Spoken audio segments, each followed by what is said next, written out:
Hi everyone, welcome to the class. जैसे कि आपको पता है कि कल हमने एक चैप्टर स्टार्ट किया था यूपीएससी सी सेट के लिए, that is the percentage.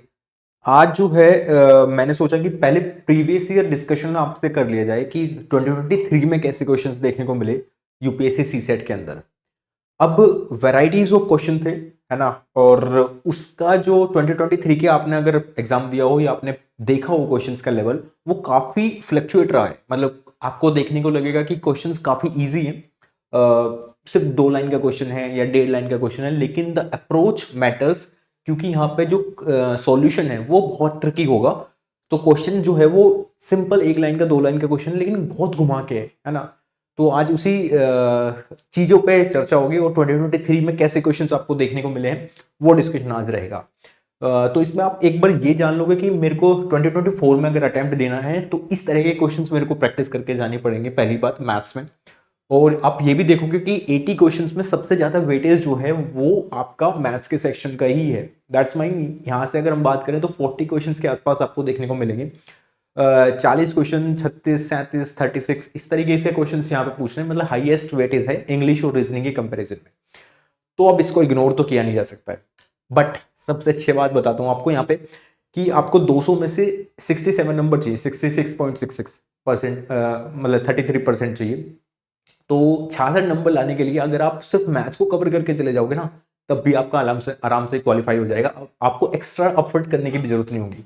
Simple maths के बेसिस पे मैथ्स के इतने क्वेश्चंस आते हैं कि आराम से उनको टैकल किया जा सकता है और अच्छे खासे नंबर, मतलब 100+ नंबर आप यहाँ से आराम से लेके आ जाओगे, है ना, सिर्फ मैथ्स के बेसिस पे अगर मैं बात करूँ तो।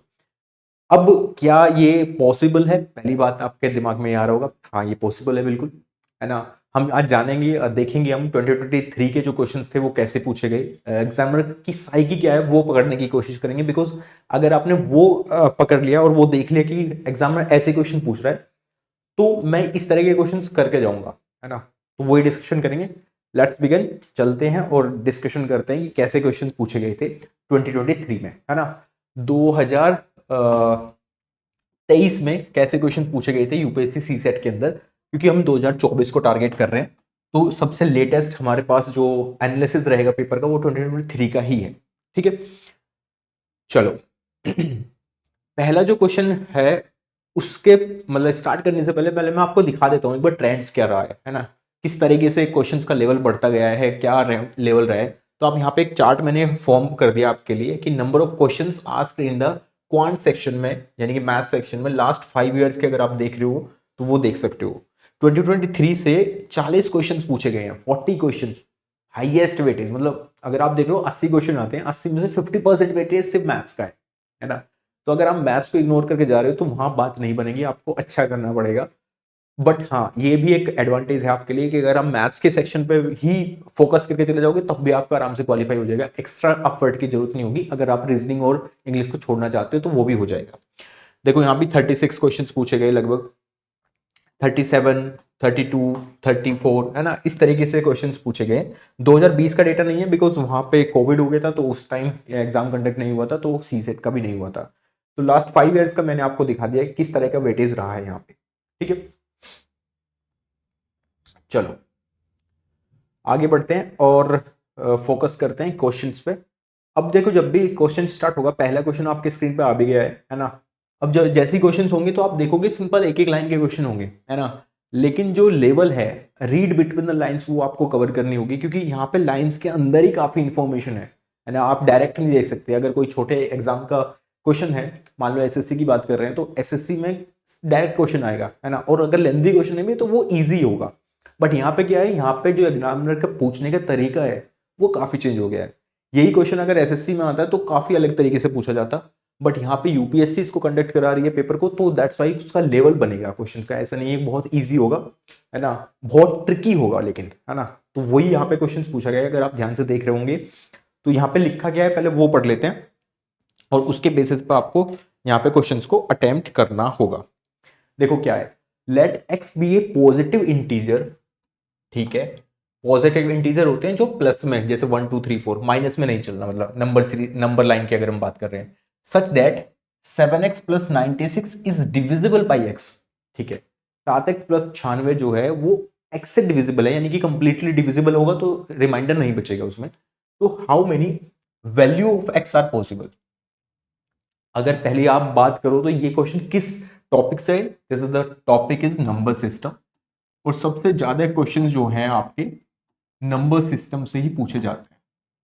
ठीक है, नंबर ऑफ जीरोस के फाइंड आउट करना हो या यूनिट डिजिट वाला हो, है ना, वो सारे क्वेश्चंस, या रिमाइंडर थ्योरम्स पे क्वेश्चन आ गया हो, तो वो सारे क्वेश्चंस आपको यहाँ पे देखने को मिलेंगे नंबर सिस्टम में। और ऐसा ही क्वेश्चन ये नंबर सिस्टम का पूछ लिया गया आपसे कि अगर एक्स एक पॉजिटिव इंटीजर है और 7x प्लस 96 जो है वो एक डिविजिबल है एक्स से, तो कितने वैल्यू ऑफ एक्स जो है पॉसिबल हो सकते हैं, एक्स की कितनी वैल्यू पॉसिबल हो सकती है, ये आपको बताना है। देखो किस तरीके से करेंगे वो अप्रोच सीखो पहले आप। ठीक है, यहां पे लिखा हुआ है 7x प्लस 96, ये डिविजिबल है किससे, एक्स से, है ना। डिविजिबल का मतलब मैंने बता दिया आपको कि रिमाइंडर जो है वो 0 बचेगा। ठीक है, अगर ये रिमाइंडर 0 बचेगा तो इसका मतलब क्या है, जब ये एक्स से डिवाइड हो रहा होगा, कंप्लीटली डिविजिबल हो रहा होगा, तो इसमें क्या होगा, देखो यहाँ तो एक्स से डिविजिबल है ही, कैंसिल आउट हो जाएगा, यानी कि 96 भी एक्स से डिविजिबल हो रहा होगा, है ना। तो 96 की अगर हम बात करें तो 96 को फैक्टराइजेशन करके हम पता कर सकते हैं एक बार, है ना। तो इसके फैक्टर क्या होंगे खुद सोचो आप, इसके फैक्टर क्या होंगे, 32 इंटू 3 कितने होते हैं, 96, है ना, 96 होते हैं। तो 32 को हम 2 की पावर 5 में लिख सकते हैं, बिल्कुल लिखा जा सकता है, इंटू 3 ये लिखा जा सकता है। अगर ये कंप्लीटली डिविजिबल है, यानी कि 7x और 96 इंडिविजुअली अलग अलग आपका 3 से डिवाइड, x से डिवाइड होने चाहिए, कंप्लीटली डिविजिबल होने चाहिए, यही मतलब है ना डिविजिबिलिटी के रूल का। तो अगर ये डिवाइड हो रहा है तो 96 भी डिवाइड होना चाहिए। अब 96 जब डिवाइड होगा तो 96 के हमने फैक्टर कर दिए, है ना। तो फैक्टराइजेशन तो पता है आपको, इजी, ये क्वेश्चन पूछा गया था। अब खुद सोचो आप, 96 के अगर फैक्टर हैं तो अब इसके अगर 96 को डिवाइड करना है तो कितने, हाउ मेनी पॉसिबल वैल्यूज बन सकती है यहां पर डिवाइड करने की। अब मैं आपको दिखाता हूं कैसे।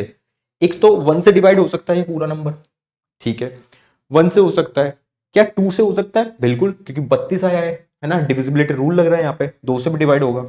3 से डिवाइड हो सकता है, बिल्कुल हो सकता है, 3 से भी डिवाइड हो सकता है, क्योंकि यहाँ 32 है तो 4 से भी डिवाइड होगा, ये 4 से भी डिवाइड होगा। क्या 5 से डिवाइड हो सकता है, बताओ, क्या 5 से डिवाइड हो सकता है, नहीं हो सकता। 6 से भी नहीं हो सकता, 7 से भी नहीं हो सकता, 8 से, 8 चौक 32 है तो 8 से डिवाइड हो जाएगा, 9 10, कितने पॉसिबल वे हो सकते हैं वो ढूंढने पड़ेंगे बस, है ना। तो फैक्टराइजेशन करने पे अगर आप देखोगे 8 12 13 14 15 16, 16 तो हो जाएगा क्योंकि 32 कैंसिल आउट हो जाएगा 16 से, है ना। 16 17 18 इस तरीके से आपको फैक्टराइजेशन करना होगा यहाँ पे। बट एक इसमें ये देखो, क्या 6 से कैंसिल आउट हो रहे हैं, तो अगर मैं 96 को ही कैंसिल करूंगा, 16 इंटू 6 96 होता है, तो यानी कि एक 6 भी एक फैक्टर आएगा, है ना। 16 के बाद देख लेते हैं अब क्या होगा, 16 के बाद 18 17 कुछ मिलेगा, नहीं मिलेगा, है ना। 12 से कैंसिल आउट हो सकता है, बिल्कुल हो सकता है 12 से भी, क्योंकि जब 6 से कैंसिल आउट हो रहा है तो 12 से भी कैंसिल आउट होगा क्योंकि 96 लिखा हुआ है, ठीक है, 12 भी लिख देते हैं। 13 14 15 कुछ हो सकता है, देख सोचो, नहीं हो सकता ना। 16 के बाद में कितना बनेगा फिर, 16 16 से क्या 24 से कैंसिल आउट हो सकता है, बिल्कुल हो सकता है, 96 24 इंटू 4, ठीक है, 24 हो गया। फिर उसके बाद देखो 96 तो हो गई 24 के बाद में, है ना। 32 से हो सकता है क्या, 32 से भी हो सकता है, 32 से, ये तो कैंसिल आउट ही हो रहा है ना। 3 आ ही गया अलग से, 32 भी आ गया।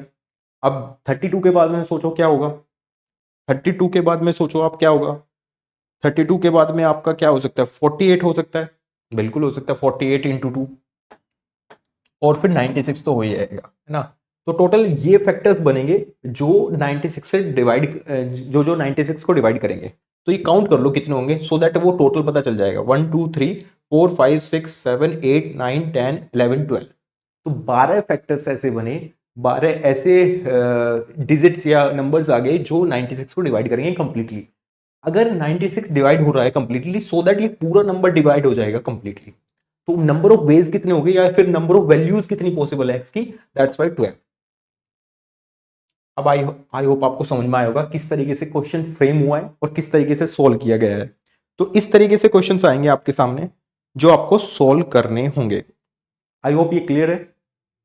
तो फैक्टराइजेशन का जो कॉन्सेप्ट है नंबर सिस्टम में वो इसमें लगाए, और साथ में फैक्टराइजेशन के साथ डिविजिबिलिटी रूल जो पूछा जाता है, आपको पता होना चाहिए कोई भी नंबर कब डिवाइड होता है ना। 2 का डिविजिबिलिटी रूल क्या है, 3 का क्या है, 4 का क्या है, ये सब आपको पता होना चाहिए। जब हम क्लास में पढ़ेंगे नंबर सिस्टम जब स्टार्ट होगा तो तब और क्लियर हो जाएगा।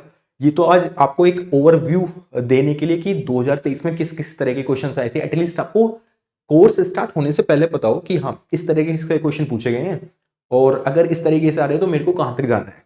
ठीक है ना, आगे चले, चलो इसको इरेज कर देता हूं अभी मैं, नेक्स्ट क्वेश्चन पे चलते हैं। अब नेक्स्ट क्वेश्चन था ये नंबर सिस्टम का ही, ये क्वेश्चन था दोबारा से पूछा गया जो है ना। इसमें ध्यान से पढ़ो क्या लिखा हुआ है, देखो अगर आप ध्यान से देखोगे तो if P Q R S are the distinct root, distinct single digit positive numbers ना, डिस्टिंक्ट का मतलब अलग अलग, अलग अलग नंबर्स हैं, सिंगल डिजिट नंबर है, then what is the greatest value of P plus Q R plus S की ग्रेटेस्ट वैल्यू क्या हो सकती है, सबसे बड़ी वैल्यू बतानी है अगर ये पी क्यू आर एस आपके अलग अलग होते हैं। अब देखो एक चीज देखो, आपको पता है कि पी क्यू आर और एस ये चार आपके पास वैल्यू है, और सबकी सिंगल डिजिट है, पॉजिटिव नंबर होना चाहिए और डिस्टिंक्ट भी होना चाहिए, है ना। तो चार नंबर आपको दिखाई दे रहे हैं, चार अलग अलग नंबर है और चार अलग अलग प्रॉपर्टी इनकी गिवन है। डिस्टिंक्ट होंगे, ठीक है, सिंगल होने चाहिए, डिजिट होनी चाहिए, पॉजिटिव नंबर होने चाहिए, है ना। और इस वैल्यू को आपको पी प्लस क्यू और आर प्लस एस की मल्टीप्लाई करानी, इस वैल्यू को आपको मैक्सिमम करना है। अभी खुद सोचो आप, सिंगल डिजिट की अगर हम बात कर रहे हैं, है ना, अगर कहीं भी ये जीरो आ जाएगा तो ये तो कैंसिल आउट ही हो जाएगी। तो एक से लेके 2 3 4 5 6 7 8 और 9, 10 में तो दो डिजिट आ जाएंगे, तो फिर वो सिंगल डिजिट नहीं होगा, है ना। 1 से लेकर 9 तक आपकी ये डिजिट्स होंगी, ठीक है। अगर ये डिजिट्स हैं आपकी, है ना, सिंगल डिजिट नंबर है, और P प्लस क्यू और R प्लस एस को आपको मैक्सिमम करना है, तो आपके पास चार ही डिजिट निकल के आएंगी जो मैक्सिमम रिजल्ट देगी। वो क्या होगी, 6 7 8 और 9, यही होंगी। क्लियर है यहां तक सबको, बताओ किसी को कोई डाउट? आई थिंक नहीं होगा अभी तक, है ना। तो ये चार डिजिट आपको निकल के आई जो मैक्सिमम रिजल्ट देगी।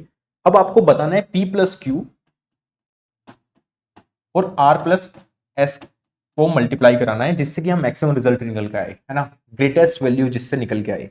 वो ग्रेटेस्ट वैल्यू कैसे निकलेगी आप खुद सोचो। अगर मैं इसको कंबाइन करूंगा, है ना, मेरे को कॉम्बिनेशन बनाना पड़ेगा इन चार वैल्यू का।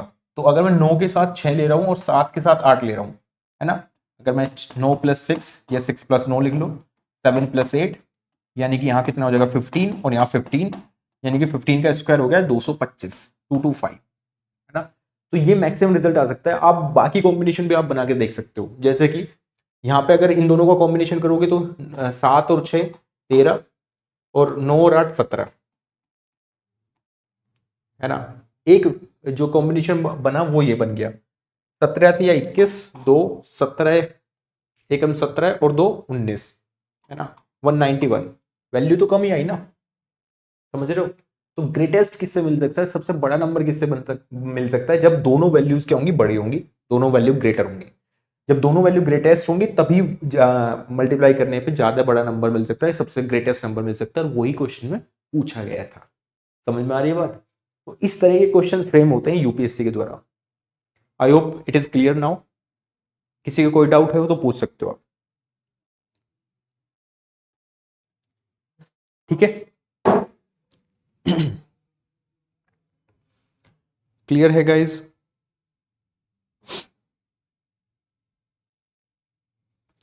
अगले क्वेश्चन पे चले, चलो अगला क्वेश्चन देखते हैं। ये क्वेश्चन देखो क्या है, इस क्वेश्चन को ध्यान से पढ़ना है आपको, और कैसे करोगे वो सोचो आप, है ना। बहुत ही अच्छा क्वेश्चन है, बहुत ही अच्छा क्वेश्चन है ये क्वेश्चन। कैसे करोगे आप ये सोचो पहले, कैसे किया जाएगा ये क्वेश्चन, सोचिए। अगर आप ध्यान से देख रहे होंगे इस क्वेश्चन में एक नंबर है n is formed by the writing the 9 to the 99 times, है ना। 9 को 99 टाइम्स लिखना है आपको, ठीक है। Then what is the remainder if n is divided by 13। तो अब देखो ये रिमाइंडर थ्योरम पे एक तरह से बेस्ड हो गया, क्योंकि इसमें रिमाइंडर आपसे पूछ लिया जाता है कि रिमाइंडर क्या होगा अगर इसको डिवाइड करते हैं हम, तो है ना। ये बेसिक क्वेश्चन है, अगर आप ध्यान से पढ़ोगे तो मतलब क्वेश्चन तो सिंपल एक लाइन का क्वेश्चन है, बट कितना ट्रिकी है ये आप देखोगे आप, है ना। जब भी कोई क्वेश्चन स्टार्ट हो रहा है तो आपको पहले क्या करना है, खुद से एक बार ट्राई करना है, क्योंकि ये 2023 के क्वेश्चन है, तो लेटेस्ट हमारे पास अभी यही है। तो जो भी लोग अपियर करेंगे तो उनको बिना सॉल्यूशन देखे एक बार खुद से ट्राई करके देखना है, हो जाता तो वेल एंड गुड, नहीं होता है तो आप यहाँ पे सॉल्यूशन देख ही रहे हो फिर, ठीक है। ये क्वेश्चन देखो क्या है कि इसने बोला कि 999 इस तरीके से 99 टाइम्स लिखना है ना। इस तरीके से 9 को 99 टाइम्स, जैसे 1 2 3 4 5 6 7 8 9, इस तरीके से 99 टाइम्स जाएगा, ठीक है। अब इसने पूछा कि रिमाइंडर क्या होगा, है ना। रिमाइंडर क्या होगा अगर ये डिवाइड हो जाता है 13 से। अब ये पूरा का पूरा क्वेश्चन जो है, पूरा का पूरा नंबर 13 से डिवाइड होगा, तब रिमाइंडर क्या बचेगा, ये पूछा है। अब सोचो कितना ये प्रिडिक्टेबल है ना। प्रिडिक्टेबल तब है जब आपको पैटर्न पता चल जाए। अगर आपको पैटर्न ही समझ में नहीं आएगा इस क्वेश्चन का, तो ये होगा ही नहीं आपसे, ठीक है ना। अब देखो क्या करना है, हमें हमें 13 से डिवाइड करके देखना है ना। तो पैटर्न कैसे पता चलेंगे, आपको करना क्या है ये सुनो। अगर मैं कुछ वैल्यूज ले लेता हूँ 99 की, 99 तक नहीं लूंगा ऑब्वियसली, है ना, कुछ वैल्यूज लेके देख लेता हूँ, है ना, जिससे कि मेरे को क्या है ना, पैटर्न पता करना है एक बार, है ना। जहां से पैटर्न रिपीट होना स्टार्ट होगा वही वैल्यूज, वहां से ही हमें क्वेश्चंस का ट्रिक या क्वेश्चंस का सॉल्यूशन मिलना हो जाएगा, तो वहां क्वेश्चन क्रैक हो जाएगा, है ना। तो ऐसे क्वेश्चन में जब भी आएगा जिसमें फ्रेम होती है कुछ चीजें या फिर एक सीरीज चल रही होती है, तो दैट्स वाई कि आपको ये बस समझना है कि वो पैटर्न कहां से रिपीट होना स्टार्ट हुआ है। अगर आपको रिपीट का पता चल गया तो काफी इजी हो जाएगा क्वेश्चन फिर, है ना। देखो इसको जब मैं सॉल्यूशन कर रहा हूं इसका, तो टेबल करो, टेबल पढ़ो एक बार। 13 सत्ते 91 यानी कि 91 हो जाएगा, ठीक है। 8 9, यहाँ 6 78 हो जाएगा, ठीक है। यहाँ 1 1, ठीक है, ये हो गया। ये 9 आ गया, 9 आ जाएगा। यहाँ 2 आ गया, ये 9 आ जाएगा, ठीक है। यहाँ फिर 2 आ जाएगा, ठीक है। 3 अभी तक देखो रिपीट नहीं हुआ है ना। ये समझ में आ रही है बात, ठीक है। अब देखो यहाँ 39, ये पूरा पूरा कैंसिल आउट हो गया यहाँ, है ना। अब जो नेक्स्ट 9 आपका यहाँ पे नोट करोगे आप, वो देखो, क्योंकि मेरे को रिपीटिंग सीरीज देखनी, कब कब से रिपीट हो रहा है वही मेरे को पता करना है। जैसे ये 9 आया यहाँ पे, ठीक है, यहाँ पे आप 0 लगा दोगे, फिर 9 आप ड्रॉ करोगे यहाँ पे, है ना। फिर जब आप चलाओगे 13 सत्ते 91, फिर यहाँ पे 8 आ जाएगा। अब आपका रिपीट होना स्टार्ट हो गया है ना। तो अगर आप काउंट करोगे तो 1 2 3 4 5 6 7 8, 8 तक आया है ना। बट यहाँ पे 8 रिमाइंडर आया है अभी, है ना। तो अगर आप यहाँ देखोगे 8 रिमाइंडर है, 11 पे है, और आपको 99 टाइम तक जाना है ना। ये भी तो सोचना है मेरे को, 99 करके ऐसे 99 टर्म्स है, तो मेरे को 99 का ही फैक्टराइजेशन देखना पड़ेगा, है ना। तो 99 का फैक्टराइजेशन अगर आप देखोगे तो 11 बन रहा है, 11 इंटू 99 होते हैं। अगर ऐसा हो रहा है तो मेरे को कहीं भी ये देखना है कि कहीं 11 का रिमाइंडर तो नहीं बन रहा, 11 का रिमाइंडर बन रहा है यहाँ पे, है ना। तो यहाँ पे आपने कर लिया। अगर आप यहाँ पे 9 उतारोगे, यहाँ पे कितना हो जाएगा, 7 8, ये 7 8 आ जाएगा, क्योंकि, है ना, 7 8 आ जाएगा, तो यहाँ 11 बचेगा, और ये एक 9 ये उतारोगे तो फिर यहाँ पे 119 हो जाएगा। फिर आपको 9 यहाँ किया तो 117 हो गया। 117 करने पे आपको, अच्छा यहाँ 11 मिल गया, है ना। ये 11 मिलते ही तो कितना हो जाएगा, ये काउंट कर लो एक बार, 1 2 3 4 5 6 7 8 9 10, 10 और ये 11, है ना, ठीक है। तो टोटल हो गए 11, टोटल हो गया आपके 11। तो 11 पे अगर आप देख रहे हो, है ना, तो 6 तक तो यहां थे, 1 2 3 4 5 6 7 8 9, 9 तक आपका यहां बन रहा है, ठीक है। 9 तक आपका बन रहा है, और आपको 9 तक अगर आपका जा रहा है ना, क्योंकि 9 यहाँ पे आ जाएगा, ठीक है, 9 उतरते ही जैसे आप यहाँ 9 करोगे 89 आ जाएगा, 89 में 78 जब चलेगा तो 11 की रिपीट होना स्टार्ट हो जाएगा, 11 का रिपीटेशन स्टार्ट होगा रिमाइंडर का, यहाँ से अगर आप चेक कर रहे हो तो, क्योंकि 119 बन जाएगा ना एक, जैसे ही 119 बन जाएगा तो मेरे को तो 11 तक रुकना था, आगे चलाने की जरूरत ही नहीं थी, है ना। तो 11 पे जैसे ही आ जाएगा तो यहाँ पर रिपीटेशन स्टार्ट हुआ है, और यहाँ तक अगर मैं काउंट कर रहा हूँ तो यहाँ पर मेरे पास कितने मिल रहे हैं, 999 के कितने मिल रहे हैं, 9 तक वैल्यूज आ रही है ना, और मेरे को कहां तक जाना है, 99 तक।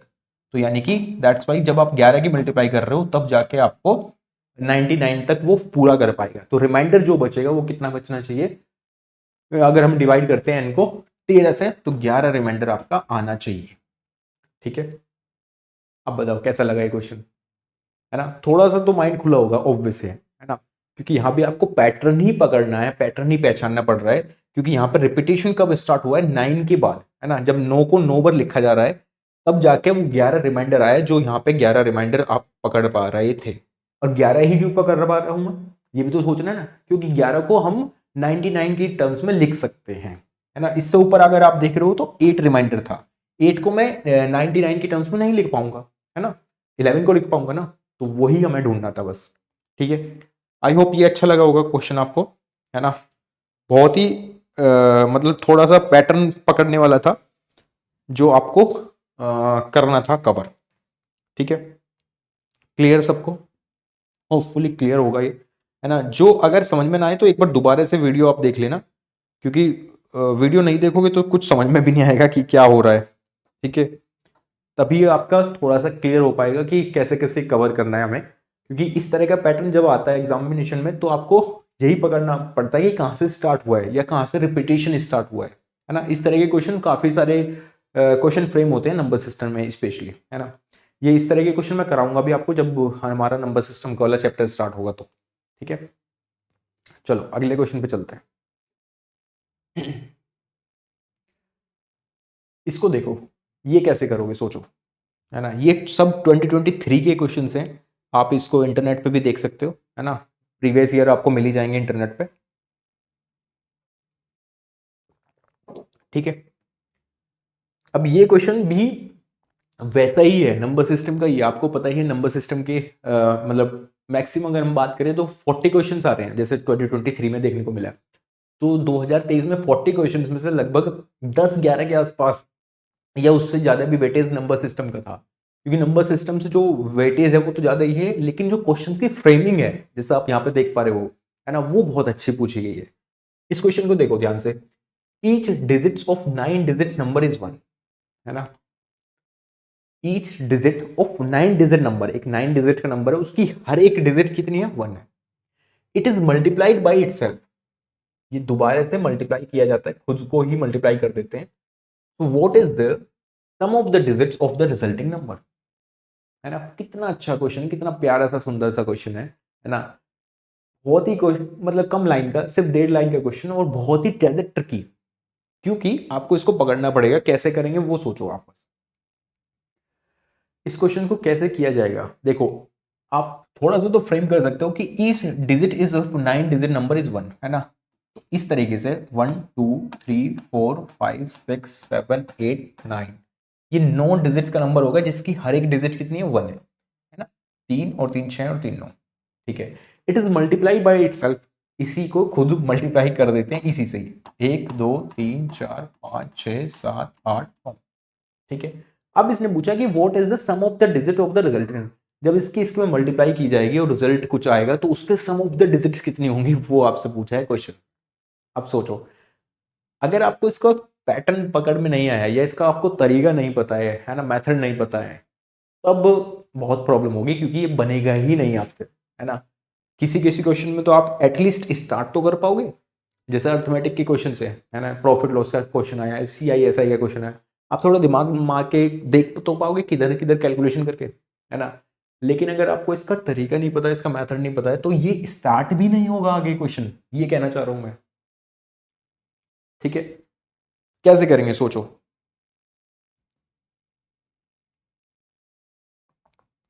देखो आइए, अब आपको पता है कि इसकी इसमें मल्टीप्लाई करनी है ना। ठीक है, कैसे किया जाएगा ये सोचो। तो आपको जब भी इतने बड़े की मल्टीप्लाई करनी है तो आपको सोचना क्या है कि आप छोटे की एक नंबर की मल्टीप्लाई करके देख लो, वहां से अगर कुछ पैटर्न मिल जाता है तो वेल एंड गुड, है ना। जैसे कि अगर मैं एग्जांपल ले रहा हूं, है ना, आपके लिए, अगर मैं 11 और 11 की मल्टीप्लाई करता हूँ, ये तो ईजी है ना करना, भाई इतने बड़े नंबर की तो मल्टीप्लाई करना ही नहीं है, बट 11 की तो मैं कर सकता हूँ। तो मेरे को 121 आता है, 121 आता है, सबको पता भी है 11 के स्क्वायर, है ना। लेकिन अगर मैं 111 और 111 तीन तीन डिजिट की मल्टीप्लाई करता हूं, तब क्या आंसर आता है पता है किसी को? तब आंसर आता है 12321, है ना। यहां से कुछ पैटर्न फॉलो हो रहा है, देख पा रहे हो आप? यही पैटर्न होता है, बस पकड़ना। जब हम दो नंबर की मल्टीप्लाई कर रहे हैं तो कहां तक नंबर जा रहा है? 1 2, और फिर 2 से कम आ गया, 1 आ गया। जब हम तीन नंबर की मल्टीप्लाई कर रहे हैं तो कहां तक नंबर जा रहा है? 1 2 3, फिर 3 के बाद कम होना स्टार्ट हुआ, 2 1, है ना। यही है बस पैटर्न, ठीक है, समझ में आया? तो यही पैटर्न इसमें फॉलो होना था। अब आप आई थिंक समझ गए होंगे। अब जैसे 1 2 3 4 5 6 8 9, 9 तक है, तो कहां तक नंबर जाएगा सोचो? 1, और इसकी इसमें मल्टीप्लाई करनी है, जैसे यहां पे 3 तक नंबर जा रहा था, है ना, 3 तक था तो 3 तक ही नंबर गया, फिर कम होना स्टार्ट हुआ, तो जब इसकी इसमें मल्टीप्लाई होगी तो 9 तक तो जाएगा नंबर। 1 2 3 4 5 6 7 8 और 9, फिर उसके बाद कम होना स्टार्ट हो जाएगा। तो 8 7 6 5 4 3 2 1, बस, ठीक है। ये था सब कुछ जो आपको करना था, तो इसकी मल्टीप्लाई होकर ये नंबर आना चाहिए। अब यहाँ भी एक समस्या आ जाती है, यहाँ भी एक प्रॉब्लम आएगी, क्या क्या आप इसको प्लस करने वाले हो सबको? क्योंकि सम ऑफ डिजिट्स करने में ही आपकी हालत खराब हो जाएगी, है ना। इसको या तो सम ऑफ डिजिट्स कर लो यहीं, है ना, पहला मेथड आपके पास है, वहां से आपका आंसर भी आ जाएगा, कोई प्रॉब्लम नहीं है ना। अब भी ईजी है, जब मुश्किल नहीं है, अब तो क्योंकि सोल्व ही हो गया है। बट यहाँ पे एक चीज और कर सकते हैं हम, है ना, अगर आपने ध्यान से नोट किया हो एक चीज, वो क्या कर सकते हैं? वो ये कर सकते हैं कि यहाँ पे 1 से लेके 9 तक और 8 से लेके 1 तक लिखा हुआ है ना। तो क्यों ना मैं, क्योंकि मेरे को सम ऑफ डिजिट चाहिए, तो सम ऑफ डिजिट्स का जो वैल्यू होती है वो क्या होती है? अगर मैं n की बात कर रहा हूं, है ना, n तक जो सम ऑफ डिजिट्स है वो कितना है आपके पास? n into n plus one divided by 2, ये होता है सम ऑफ द डिजिट्स निकालने का फॉर्मूला, या फिर मेथड कह लो आप, ये कॉन्सेप्ट कह लो कि n into n plus one upon 2। तो सेम यहाँ पे कर सकते हो आप, 9 तक है तो n की वैल्यू है 9, 9 इंटू 9 प्लस वन यानी कि 10 डिवाइडेड बाई 2, ठीक है। ये तो यहां तक हो गया, ठीक है। अब यहां से यहां तक सम निकालना है आपको, और दोनों को आपको क्या करना है? प्लस ही तो करना है, चीजें आपको पता चल जाएंगी टोटल, है ना। यहां तक वैल्यू पता चल जाएगी सम ऑफ डिजिट्स। अब 8 से लेके 1 तक है या 1 से लेके 8 तक है, बात तो एक ही है। तो यहां भी आप सेम कर सकते हो, n into n plus one upon 2, ठीक है। तो यहां पे देखो 9 इंटू 10 अपॉन 2 ये हो जाएगा, प्लस 8 इंटू 9 अपॉन 2 हो जाएगा, ये कितना हो जाएगा? 45, तो ये हो जाएगा 45, प्लस ये कितना हो जाएगा देखो, 36, 36 हो जाएगा। 45 और 36 को हम ऐड अगर कर देते हैं तो 81, यानी कि option number C will be the correct answer of this question. कैसा लगा ये क्वेश्चन? है ना, थोड़ा सा तो ट्रिकी था देखो, है ना, नो डाउट। ये आपको पकड़ना आना चाहिए था कि इससे आप इस पे कैसे पहुंचोगे बस, है ना। अगर आप ये चीज कवर कर लेते हो कि ये 1 1 1 करके ये कैसे फ्रेम होगा, तो तब इजी था, बट उसके लिए आपको ये चीजें पता होनी चाहिए थी, ठीक है। ये क्वेश्चन दिया हुआ था यूपीएससी ने 2023 के एग्जाम में। Clear guys? किसी को कोई डाउट इसमें बताओ, है ना। अगर कोई भी डाउट होता है तो एक बार आप ना वीडियो दोबारा देख लेना, और अच्छे से आपको क्लियर हो जाएगा, है ना, क्योंकि ये क्वेश्चन अच्छे हैं। अब जब क्वेश्चन अच्छे होते हैं तो आपको थोड़ा ढंग से उसको देखना होता है कि कैसे को कवर होगा, ठीक है। आगे चले, बताओ, ठीक है, इसको आप समझ सकते हो। नेक्स्ट मैं इरेज कर रहा हूं अब इसको, ठीक है। अब आ गया ये अच्छा ये तो वही है, सॉरी। हाँ, what is the sum of all the digits who appear in the integer from 10 to 100? ये भी काफी अच्छा क्वेश्चन है ना। ये भी काफी अच्छा क्वेश्चन है, इसमें देखो कैसे किया जाएगा।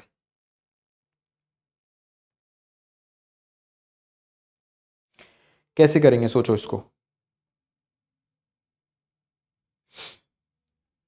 इसने बोला what is the sum of all the digits who appear which appear in the integer from 10 to 100। अब 10 से लेके 100 तक आपको जितने भी वैल्यूज आती हैं, है ना, 10 11 12 13 100 तक, उसमें जो जितने भी इंटीजर अपीयर हो रहे हैं उनका सम ऑफ द डिजिट्स बताना है ना।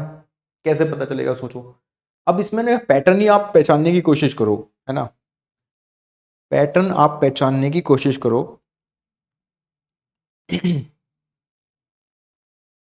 जैसे कि अगर हम देखें, क्योंकि हमें 1 से लेके नहीं काउंट करना है, हमें 10 से काउंट करना है, तो 10 से लेके और इस तरीके से, एक सेकेंड, 10 11 12 इस तरीके से 100 तक आपको दिया हुआ है ना।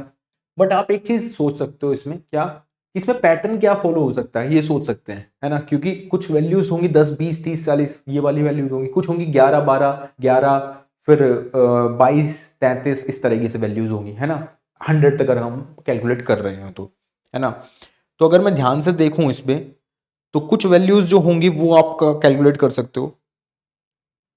तो अगर हम देखें 10 से लेके हम काउंट कर रहे हैं अगर, है ना, 10 से लेके हम काउंट कर रहे हैं, मान लो 10 11 12 13, 10 से अगर हम काउंट कर रहे हैं 10 11 12 13 14 15 19 तक, तो 9 वैल्यूज तो ये निकल के आ जाएंगी, है ना। 9 वैल्यूज तो 10 से लेके 19 तक निकल के आ जाएंगी, ठीक है। 20 से अगर आप कैलकुलेट करोगे तो फिर जैसे 10 से 19 तक ही है तो 20 आ गया, 20 फिर 21 22 23 24 25 26 27 29 तक ये वैल्यूज आएंगी। इस तरीके से पूरा पैटर्न फॉलो होगा। 10 से स्टार्ट हुआ, है ना, अभी आप 100 को छोड़ दो, सपोज करो, है ना, 100 को बाद में ऐड कर देंगे, एक ही तो ऐड होगा, है ना, इसको ऐड कर देंगे, सम ऑफ द डिजिट्स है तो 1 ही ऐड हो जाएगा, ठीक है। इसको अभी रोकते हैं 100 को। 10 से लेके 19 तक एक पैटर्न बना, 20 से लेके 29 तक बना, ऐसे ही 30 से लेके 39 तक बनेगा। इस तरीके से पूरा पैटर्न फॉलो होता चला जाएगा। समझ में आ रही है इतनी बात? ये पैटर्न पकड़ लिया आपने। अब जब जैसे ये पैटर्न पकड़ोगे, जैसे यहाँ पे 30 वाला आ जाएगा, है ना, ये 40 वाला आ जाएगा, इस तरीके से पूरा पैटर्न होगा। तो ये कितनी वैल्यूज निकल के आएंगी, ये सोचो आप पहले खुद, ये कितनी वैल्यूज आपकी निकल के आएंगी, कितनी वैल्यूज निकल के आएंगी ये।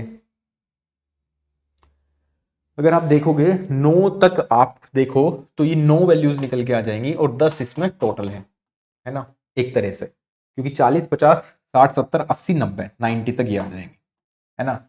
ये वैल्यूज टोटल निकल के आ जाएंगी आपके पास, है ना। तो अगर हम यूनिट डिजिट्स की भी बात कर रहे हैं, है ना, अगर हम यूनिट डिजिट की बात कर रहे हैं, क्योंकि सम ऑफ द यूनिट डिजिट जो है, जो 9 सेट्स में होंगी, वो कितना होगा ये सोचो आप। वो भी तो सोचना पड़ेगा ना आपको भाई, 0 से लेके 9 तक भी तो होगा। अगर हम देखें 0 से लेके 9 तक कितना होगा, सम ऑफ द डिजिट अगर हम बात कर रहे हैं, तो 0 1 2 3 4 5 6 7 8 9, ठीक है। 0 से लेके 9 तक आपका ये बन जाएगा, ठीक है।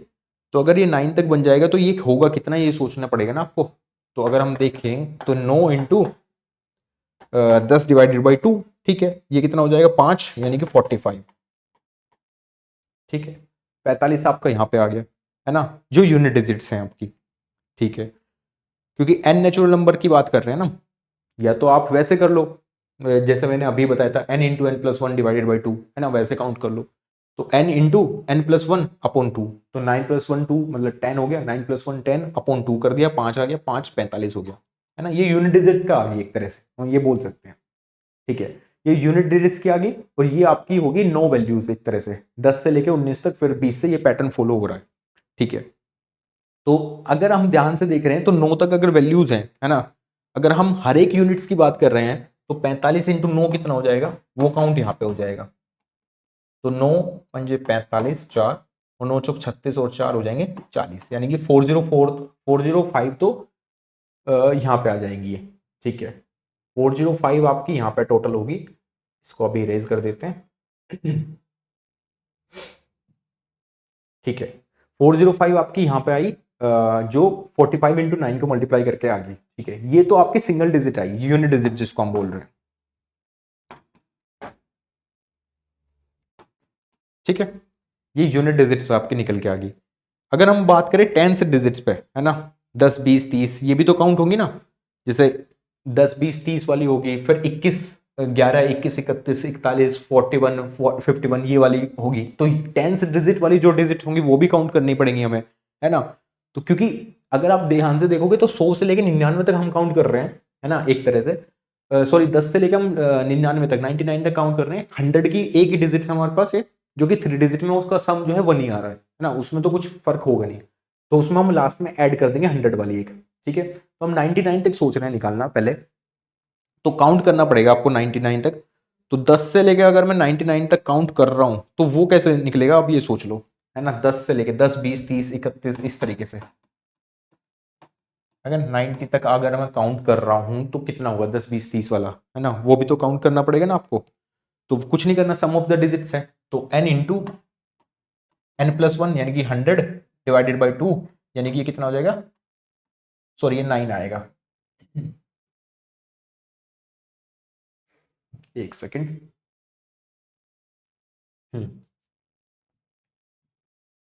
हाँ, तो 10 20 30 है, यहां तक अगर 9 तक आपको करना है तो ये कितना आ जाएगा, आपको ये चेक करना पड़ेगा। तो 1 से लेकर 9 तक हो गया, ठीक है, 45, तो 450 लगभग आएगा, है ना। क्योंकि अगर मैं 1119 तक देख रहा हूं तो n इंटू एन प्लस 1 कर लेते हैं, तो 9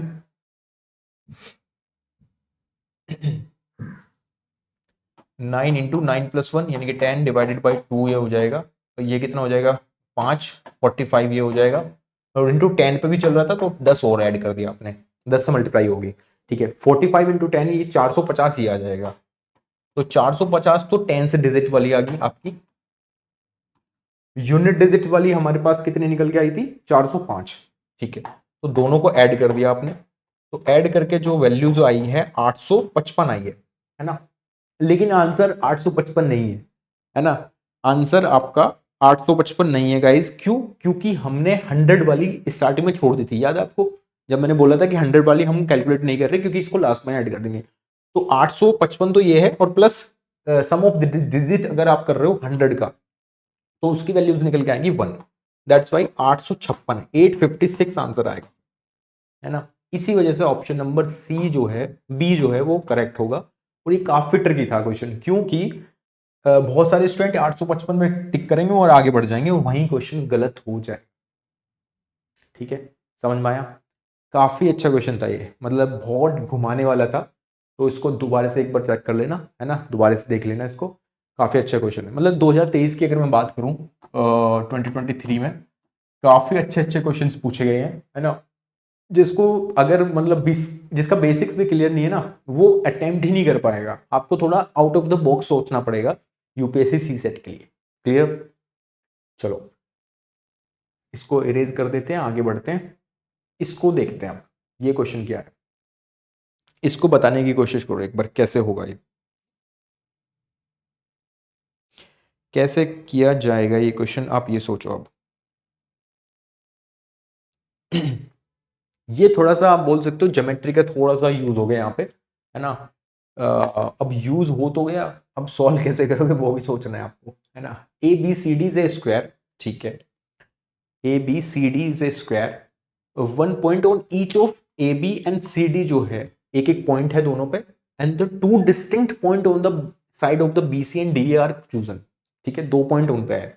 how many distinct triangle can be drawn using any 3 points as a vertices out of the 6 point, total हो गए 6 पॉइंट क्योंकि दो दो यहाँ है और दो दो इधर है, ठीक है। इसको एक बार फ्रेम कर लेते हैं, इसका एक डायग्राम बना लेते हैं जिससे कि आपको और अच्छे से क्लियर हो जाए, ठीक है। ये आपका है स्क्वायर, ठीक है, सॉरी, जैसे ए बी सी और डी, ठीक है, 1 point on each A B and C D. अब देखो एक एक पॉइंट है ए बी पे और सी डी पे, तो मान लेते हैं यहां ये पॉइंट है, दिस इज द पॉइंट, ठीक है, दोनों जगह। अब दो डिस्टिंक्ट पॉइंट है each on B C, B C ये है, ए डी ये है, तो इन पे दो दो पॉइंट आपके यहां पे आ गए, ठीक है। टोटल हो गए दो ये 4 और दो ये पॉइंट, 6 हो गए, अब इनसे इसने पूछा कि हाउ मेनी डिस्टिंक्ट ट्रायंगल, कितने अलग अलग ट्रायंगल फ्रेम हो सकते हैं, can be drawn using any 3 points as a vertices out of the 6 point. इन 6 पॉइंट को मिला के कितने ट्रायंगल आप फ्रेम कर सकते हो। जैसे एक ट्रायंगल आपका यहाँ फ्रेम हो गया, ये है ना, ये एक ट्रायंगल यहाँ पे फ्रेम कर सकते हो आप, जैसे ये वाला फ्रेम हो गया, ठीक है। एक ट्रायंगल आप ऐसे फ्रेम कर सकते हो ऊपर की तरफ, एक इधर वाले पे फ्रेम कर सकते हो। तो इस तरीके से कितने ट्रायंगल फ्रेम होंगे ये आप पूछ रहे हैं। क्या आप यहाँ फ्रेम करके देखोगे? आई डोंट थिंक सो, है ना। तो जो 3 डिस्टिंक्ट पॉइंट्स आप ट्रायंगल फ्रेम कर सकते हो ना, वो एक ही तरीके से आ सकता है आपका, क्योंकि 6 पॉइंट है ना। अगर आप देखोगे कॉम्बिनेशन वाला एक क्वेश्चन बन गया एक तरह से, पीएनसी वाला, तो आपको 6C3, क्योंकि 3 पॉइंट्स में से आपको बनाना है, 3 पॉइंट में से, क्योंकि ट्राइंगल में 3 ही पॉइंट होते हैं, वर्टिसेस और 2 बेस वाले पॉइंट। तो उन पॉइंट्स से 3 पॉइंट्स में से टोटल 6 पॉइंट्स में से कितने ट्राइंगल आपके फ्रेम हो सकते हैं, एक तरह से ये क्वेश्चन आ गया। अब 6-3C को आपको सॉल्व करना है ना। इसके भी बहुत सारे मेथड्स हैं। इसको सॉल्व करने का तरीका है फैक्टोरियल 6 अपॉन, जैसे एनसीआर होता है ना, इसको कैसे ओपन करते हैं, factorial n upon factorial n minus R, और ये हो जाएगा फैक्टोरियल r। तो फैक्टोरियल 6 आपने ऊपर रख लिया, फैक्टोरियल n माइनस आर, है ना, फैक्टोरियल n माइनस आर मतलब 6 माइनस 3 आ जाएगा, और इनटू फैक्टोरियल r यानी कि फैक्टोरियल 3 आ जाएगा, है ना। इसको थोड़ा ओपन करोगे आप, तो फैक्टोरियल का जो ओपन करने का तरीका क्या है, जो भी नंबर है उससे डिक्रीजिंग ऑर्डर में आप स्टार्ट कर दो। जैसे 6 लिखा हुआ है तो 6, 5, 4, 3, 2 और 1, ये हो गया। डिवाइडेड बाई, ऐसे यहां पे करोगे तो 3, 2, 1, ऐसे यहां पे करोगे 3, 2 और 1, ये है। ये तो हालांकि मैंने स्टेप बाय स्टेप को दिखाने के लिए कर दिया, बट मैं कैसे करता, मैं और भी सिंप्लीफाई कर सकता था इसको। जैसे यहाँ 3, 2, 1 है तो 3, 2 पूरा का पूरा कैंसिल आउट कर देता पहले ही, है ना। मैं इस तरीके से कर सकता था, या और भी इजी मेथड मैं बताता हूँ इसका। इसको भी करने की जरूरत नहीं होगी आपको, बट आंसर निकाल देते हैं पहले। 3, 2, 6 तो ये हो गया, ये पूरा का पूरा कैंसिल हो गया। 3 इंटू 2 6 हो गया, ये पूरा का पूरा 6 कैंसिल हो गया। 5 इंटू 4 यानी कि 20, है ना। 20 will be the correct answer, option number 20 आपका सही हो जाएगा। ये थोड़ा सा इजी क्वेश्चन था, अगर आप थोड़ा सा भी आपको पीएनसी की नॉलेज है, मतलब इस क्वेश्चन को आप आराम से अटेम्प्ट कर सकते थे एग्जाम में, है ना। बेसिक कितने कॉम्बिनेशन बन सकते हैं वही क्वेश्चन ये पूछा गया है, सिंपल, ठीक है। अब मैं कह रहा था कि इस तरीके से तो कर ही सकते हो, है ना। इस तरीके से एनसीआर को इस तरीके से ओपन किया जा सकता है, factorial n upon factorial n minus R और फैक्टोरियल आर, ठीक है। बट एक और तरीका हो सकता है, वो तरीका सोचो क्या होगा, वो तरीका क्या होगा वो सोचो। कुछ नहीं, सिंपल है। इसको जब ओपन करोगे तो 6, 5 और 4, 3 तक ओपन करना है ना। और इसको ओपन करोगे तो कितना आ जाएगा, 3 और 2, सिंपल, है ना। तो ये पूरा का पूरा कैंसिल हो जाएगा, 5 इंटू 4 20 हो जाएगा। तब भी इस तरीके से भी कर सकते थे, पर बेसिक जो था तरीका वो ये था, क्लियर। ये अच्छा सा क्वेश्चन था, बस इजी था, इसको आप आराम से बना सकते थे एग्जाम में, कोई इसमें प्रॉब्लम आपको आने वाली नहीं थी, ठीक है। इरेज कर देता हूं इसको मैं, नेक्स्ट क्वेश्चन पे चलते हैं। चलो ये क्वेश्चन है, ये भी काफी अच्छा क्वेश्चन है, देखो, है ना। ये भी काफी अच्छा क्वेश्चन है, इसको देखते हैं कैसे किया जाएगा,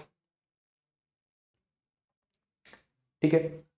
3 of 5 positive integer हैं, p q r s t are even and 2 of them are the odd, not necessary in the same order, consider the following: p plus q plus r minus s minus t is a definitely even, ये definitely even होगा।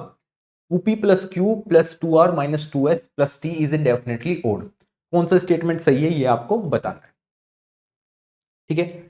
ये question पूछा गया है आपका exam में, 2023 के exam में, ठीक है। कैसे करेंगे बताओ। 3 ऑफ द 5 इंटीजर जो है वो इवन है, 5 इंटीजर लेने हैं पॉजिटिव इंटीजर, है ना, P Q R S T, उसमें से 3 जो होंगे वो इवन होंगे और 2 जो होंगे वो ओड होंगे। तो इसमें जो है वो हिट एंड ट्रायल से आप इसको कर सकते हो, ठीक है। हिट एंड ट्रायल मेथड से आप कर सकते हो।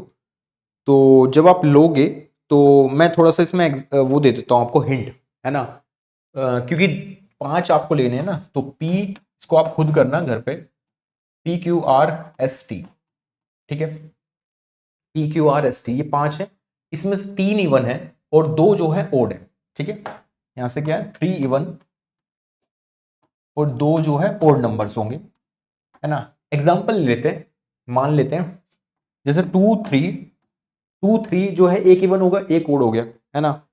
2 3 4 6 4 5 6, क्योंकि इसमें देखो 4 5 6 में क्या होगा, अगर मैं एक लेता तो थोड़ी दिक्कत हो जाती है। अभी क्या हुआ देखो, ये इवन और ये भी इवन, है ना, ये ओड और ये भी ओड, है ना। इसमें 2 3 इवन हो गए 2 ओड हो गए, जो कि कंडीशन सेटिस्फाइड हो रही है ना। तो अगर कंडीशन सेटिस्फाइड है तो ये वाला एग्जांपल, ये वाली जो नंबर है मैं लेके इसमें चेकआउट कर सकता हूँ और देख सकता हूँ कि कौन सा सही होगा कौन सा गलत होगा ना। काफी इजी कर दिया मैंने आपके लिए, सबके लिए अब, है ना। अब आपको कुछ नहीं करना, ये एग्जाम्पल ये जो नंबर्स है वो इसमें और इसमें पुट करके देखने हैं कि क्या आंसर आ रहा है। अगर दोनों सही है तो आप दोनों पर टिक कर देना कि बोथ 1 and 2 सही, कोई भी सही नहीं है तो नीदर आंसर आ जाएगा। ओनली 1 आएगा तो ओनली 1 सही, और ओनली 2 आता है तो ओनली 2 सही, ठीक है। आई होप ये क्लियर होगा सबको। इजी था, बट आपको बस ये नंबर्स देखने थे कि कौन सा स्टार्ट होगा, ठीक है। तो ये नंबर्स मैंने आपको बता दिए, इनको आप फिल करके आप चेकआउट कर सकते हो। तो अभी हमने लगभग 7 क्वेश्चंस के आसपास अटेम्प्ट कर लिए, और जिसमें कि हमने ये देख लिया कि किस तरीके से क्वेश्चन पूछे गए हैं, है ना। और नेक्स्ट सेशन में हम आगे वाले जितने भी क्वेश्चन होंगे वो डिस्कशन करेंगे, और इस तरीके से पार्ट 1 पार्ट 2 पार्ट 3 करके हम पूरा कंप्लीट करने की कोशिश करेंगे 2023 का पेपर, ठीक है। क्वेश्चन काफ़ी अच्छे थे, थोड़े ट्रिकी थे, थोड़े घुमाने वाले क्वेश्चंस थे, है ना, जिस वजह से मेरे को समझाने में आपको टाइम लगेगा, है ना। बट होपफुली आपने 2023 का पेपर अगर अच्छे से एनालिसिस कर लिया वीडियो के सॉल्यूशन के रूप में, तो फिर आगे आने वाली कोई दिक्कत आपको नहीं है, ठीक है। चलिए मिलते हैं नेक्स्ट सेशन में, तब तक bye bye, take care, have a nice day.